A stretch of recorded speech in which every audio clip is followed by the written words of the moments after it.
বাংলাদেশে যে ঘটনাটি ঘটেছে এটা একটি নির্মম ইতিহাস। আপনারা জানেন যে ৭১ সালে এই ধরনের কাহিনী আমরা দেখেছি। নারীদেরকে রেপ করা, নারীদেরকে বাড়ি থেকে তুলে নেওয়া, যেই সংস্কৃতিটা, সেই সংস্কৃতির বীজ এবং রক্ত বিএনপির মধ্যে নির্বাচনের মধ্য দিয়ে ভর করেছে। কেন করেছে?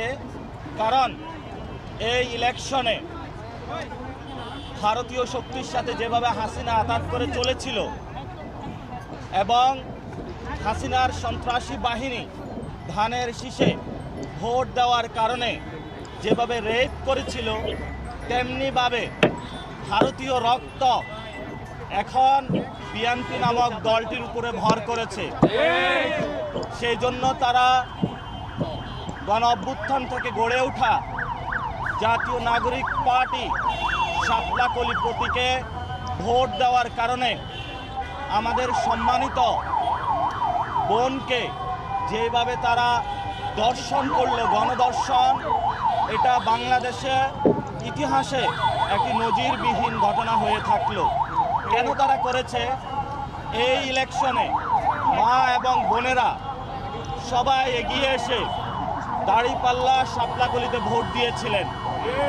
তারা জালেমের জুলুমতন্ত্রের বিরুদ্ধে দাঁড়িয়েছিলেন। যদি এটা অন্যায় হয়, এবং আমরা বিভিন্ন জায়গায় দেখেছি আমাদের অনেক ভাইকে খুন করা হচ্ছে, বাড়িঘর হামলা এবং মামলার মধ্য দিয়ে তাদেরকে নিয়ে যাওয়া হচ্ছে। আমরা অতি দ্রুত বাংলাদেশে নারীদের জন্য নিরাপদ একটি বাংলাদেশ চাই, যেই বাংলাদেশে ভারতীয় শক্তির নতুনভাবে আঘাত গোষ্ঠী বিএনপি কোনো নারীদের উপরে ধর্ষণ তো দূরের কথা, একটি কটু কথা বলার সুযোগ পাবে না।